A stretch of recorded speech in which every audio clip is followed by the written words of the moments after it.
The naval battle of Solebay took place on the 28th of May Old Style, the 7th of June New Style 1672, and was the first naval battle of the Third Anglo-Dutch War. The battle, a fleet of 75 ships, 20,738 men and 4,484 cannon of the United Provinces, commanded by Lieutenant Admirals Michiel de Ruyter, Adrian Bankert and Willem Joseph van Ghent, surprised a joint Anglo-French fleet of 93 ships, 34,496 men and 6,018 cannon at anchor in Solebay, near South Weald in Suffolk, on the east coast of England. The Dutch had hoped to repeat the success of the raid on the Medway, and a frigate squadron under Van Ghent sailed up the Thames in May, but discovered that Sheerness Fort was now too well prepared to pass. The Dutch main fleet came too late, mainly due to coordination problems between the 5 Dutch admiralties,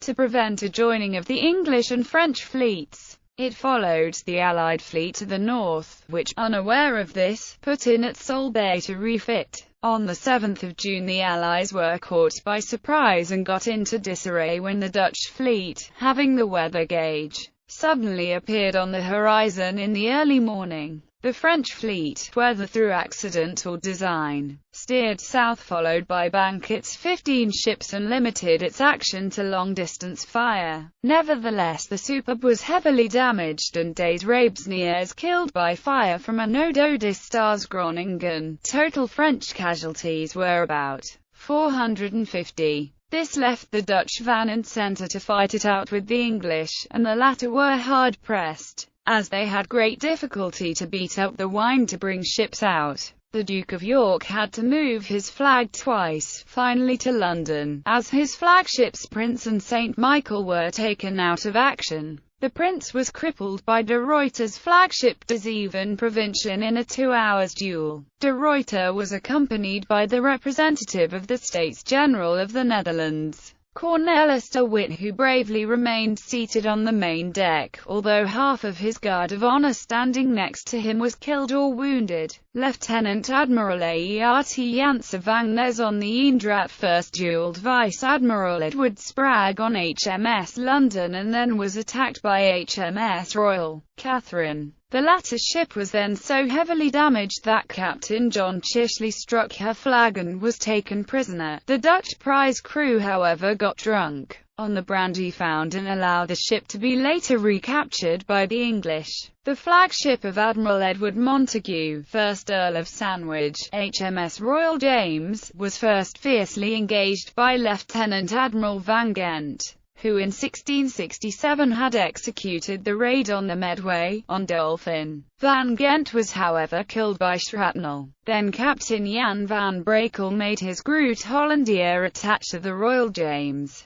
incessantly pounding the hull of that ship for over an hour and bringing her into such a condition that Lord Sandwich considered to strike his flag, but decided against it because it was beneath his honor to surrender to a mere captain of low birth. He then ordered sloops from other ships to board the Groot Hollandier, his upper deck soon swarming with Englishmen. Van Brakel was forced to cut the lines and retreat between friendly vessels to drive the boarding teams off. The Royal James now drifted away, sinking, and was attacked by several fireships. She sank too, but a third raider, commanded by Jan Danielzoon van den Rijn, its approach shielded by Vice Admiral Isaac Sweezer's Oliphant, set her on fire. She burnt with great loss of life. Sandwich himself and his son-in-law Philip Carteret drowned trying to escape when his sloop collapsed under the weight of panicked sailors jumping in. His body washed ashore, only recognizable by the scorched clothing still showing the shield of the Order of the Garter. During the battle the wind shifted, now giving the English the benefit of the weather gauge. In the late afternoon the Dutch withdrew. Losses were heavy on both sides.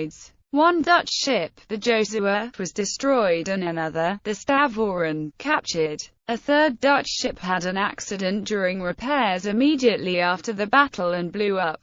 The battle ended inconclusively at sunset. Both sides claimed victory, the Dutch with the more justification, as the English-French plan to blockade the Dutch was abandoned. The fleets met again at the Battle of Schooneveld in 1673. Ship list. Not all fire ships are listed. There were about 24 of them on the Allied, 36 on the Dutch side. England and France, the Netherlands in popular culture. The Battle of Solebay forms the historic background to children's adventure novel The Lion of Solebay, the fourth book in the Strong Wind series by Julia Jones. The Adnems Brewery created a beer, named Broadside, in celebration of the battle's centenary.